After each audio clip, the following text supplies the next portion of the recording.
What is going on, guys? This is Jay Craft with the Facebook group Bolorama Pickers Lounge, coming at you with a very casual video today, but it's on a very serious topic. Now, I know some of you have seen my highly edited videos before in the past, but here today we're inside of my office so we can talk about something important, and that's about people selling items that shouldn't be sold online. Now, I understand that specific sites have regulations regarding which items can be sold and which items can't, but today we're going to be talking about global regulations as well as domestic regulations for your country. We're going to be talking about items that you simply cannot sell, period. I don't care if it's online or in person, these items are illegal to sell. Now, some of these items have a little bit of a gray area, but for the most part, we're going to be talking about the ones that I see the most often that I think are the most problematic. And reason why is I saw a post go up into a Facebook group the other day that specializes in helping people with selling online, and they were bragging about an item that they had sold, which was illegal to sell. You may have seen the same exact post or seen a similar one as well, and I'm talking about lawn darts, also known as jarts. Now, there is a newer version that does not have the hard tip on it. It's not like your classic one that came out in the 70s or 80s.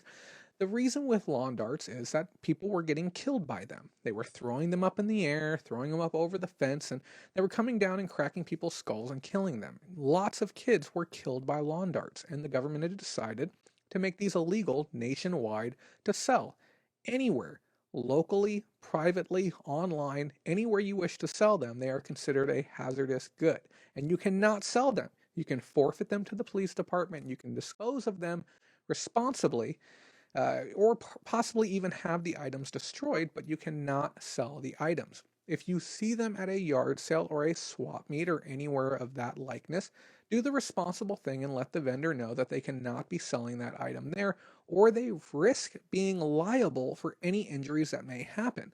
Let me really clarify that and really say that one more time. If I have a set of lawn darts and I sell them to my neighbor, or if I place them online and they happen to go through and they end up to someone on the East Coast, even if you see one of those listings where it says lawn darts box only, lawn dart hoop only, but we know you may have done this, that you're simply pushing the entire item through and you're trying to get away with it. Well, if little Susie ends up with these lawn darts, throws one up in the air, and ends up killing somebody, you can be found liable for your hand in that murder. I know it sounds ridiculous, but this is why I'm here today, to make sure that you as sellers are protected from having things like this happen. I'm also going to talk just a little bit and list out some other items that you might not have thought about and some that you may have thought about, but we're talking outside of the toy arena, things like switchblades or brass knuckles, and then even certain types of knives regarding the length of the knife or the girth of the knife. There's lots of different types of rules regarding the construction and blade style when it comes to knives and other weapons, and you're going to want to make sure and do your own homework that you are allowed to sell these items. Please do not just go to a Facebook group, even my own Facebook group. Do not go to an open forum. Do your own independent research before selling an item. And again, just because you may have looked at the completed listings and see that someone else had sold this item does not mean that it is legal for you to sell this item. Certain, let's say, containers that had alcohol in them, bourbon containers, bourbon bottles, I've seen those before. I've seen ones with a quarter of the bottle remaining or a fifth of the bottle remaining being sold as such. Most of us, 99.9% of us, are not legally allowed to sell alcohol online. I have a friend of a friend who is currently being investigated by the FBI because his package took a tumble, cracked the bottle on the interior, and alcohol started coming out. He is being looked into for alcohol trafficking. You must be very careful with what you do online because no one wants the FBI knocking down on your door for you selling something that you thought was okay or being told that you had permission to sell something when in reality you actually didn't. So please be mindful and don't, as I said before, don't even use this video as a standalone approval or a standalone denial. The date today is not the same date that you're watching this video, so the rules and regulations can change, and I'm just giving you the best information based on today's info. There's other things too, such as synthetic materials or synthetic research materials.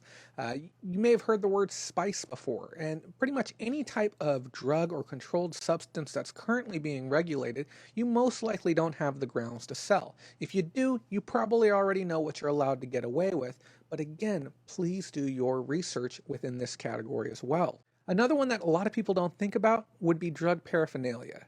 And the most common one that we're ever going to stumble into is some old medical supplies. And I've actually ran into this problem myself.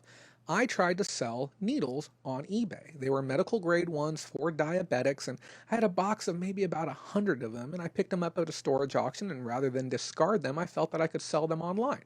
Well, it turns out that I can sell the needle portion and the syringe portion independently, but I was not allowed to sell the two pieces together. This was considered drug paraphernalia and it got removed by eBay. So even something as innocuous as medical supplies have heavy regulations on them as far as the ability to buy and sell them. Now there may be other platforms that allow this, and I just wanted to make sure that this was out there for you as well. So you're thinking a little bit more outside of the box and you're a little more conscious of the types of things that you may want to be careful about. Now, coming back full circle and talking on toys again, there's a handful of other ones that I wanted to mention. Sky Dancers. Sky Dancers! They're flying! Fly for me, just for me, Sky Dancers dance for me. Wow, they really fly! Come to me, dance for me, Sky Dancers fly for me. That's something that I've been seeing pop up within the group and people asking, how much is this Sky Dancer worth? Or check out this one that I sold. They are illegal to sell as well. Kids were getting their eyes stabbed out with, they pull the string, the Sky Dancer goes up in the air, they come down, they try and catch it. Okay, and they put their hands directly above their head, and poof, you got a toy directly in your eyeball. There's multiple children that were blinded by these toys. So again, this is another toy that's on the list. We also have things like buckyballs, those little magnetic balls. Those things are restricted as well. You cannot legally sell those specific brands of balls. Now, there are other brands which you can sell that have clearance. And the reason that they do is generally because of lower magnetic force. They have a lower rating and strength rating. And the problem with the buckyballs is the fact that children would eat them. Okay, obviously poorly supervised ones, but they would eat the buckyballs. They would get stuck inside their large intestine and they would pinch on either side, making them unable to pass through. And because of this, the kids would have to go in and have surgery to be able to get these removed. It's a little ridiculous, I know, but these regulations are in place for a reason. The whole idea is to keep society safer, and I understand. Let Darwinism take its course, but sometimes these children simply don't know any better and they don't have the correct guidance to see them through. So it's our job as vendors to make sure that we protect the people that we're selling our items to, and this starts by being mindful and understanding of what we shouldn't be buying. And if for no other reason you watch this video, I might be able to save you money because you may see an item, look it up, realize it's worth some money, and before you go and actually pull the trigger, you now know that the item is actually illegal to sell, and you can walk away from that item before you waste a dime on it. A few more toys to keep your eyes open for would be those water yo-yo balls, okay, as well as the Stretch Armstrong or Stretch figures and their likeness that came out during that period. Modern day ones don't stretch as far, but even water yo-yos, I still see them when I go out to the swap meet each and every week, but they're the little balls with the long elastic string on them, usually about 2 feet in length, and you'll see the kids bouncing them. They call them water yo-yos. Kids have died from these as well. They manage to get them, wrapped around their neck playing with them, and they don't realize just how tight they'll come down. They're very slippery too, so they're unable to get it undone, and kids have suffocated from them. On top of that, we also have the Cabbage Patch Kids, the playtime one where you would be able to feed the child. Kids were getting their hair stuck in there and actually getting scalped from these toys. So please be careful with toys. And the last one that I want to talk on too is media. Whenever you're selling media, you have to make sure that it's authentic, that it is the original and not counterfeit. We're talking CDs, DVDs, records, even textbooks as well. There's a whole host of different counterfeit processes that happen that are flooding the market, and you might find a book at a thrift store a valuable textbook and not even realize it's counterfeit. So you have to make sure that your goods are authentic. Obviously, there's no selling of secondary media, stuff you don't own the rights to. So that would include copies of DVDs, copies of music. Even if you see a lot of CDs and there's a handful of burned CDs in there that have media on them, if you don't own the rights to sell the secondary copies of those, you cannot sell those online, even as part of a junk sale lot. You can get in trouble for doing that. On top of that, if you are somebody who, let's say, creates their own artwork and you sell that online, if your artwork contains the likeness of a person or a public location and you don't have the rights to be able to sell production pieces of that, you can get in trouble too. So guys, I just wanted to have a very casual video with you today. I know it's on a serious topic, but it needed to be said. So thank you for taking the time to watch this. And as always, please make sure you hit that like button, subscribe to our channel, check out our other training videos. We have a lot of them in our random training videos playlist. I'll put it down in the description down below. Subscribe to us if you haven't done so yet. Come by this Sunday and every Sunday for the Sunday Reseller Roundup, where you too can get smarter with the rest of us. Thank you again, and consider checking out this outro. We have a really cool Patreon program going on right now. Have a good day, and remember, if you don't make that money, someone else will. Never heard of Patreon before?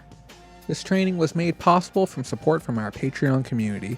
It gives viewers like yourself a chance to say thank you and help support the creation of high-quality content for working professionals in the e-commerce sector. Consider visiting the link down in the description to support us and get some fantastic perks in return. Thank you to all the patrons who helped make this video possible.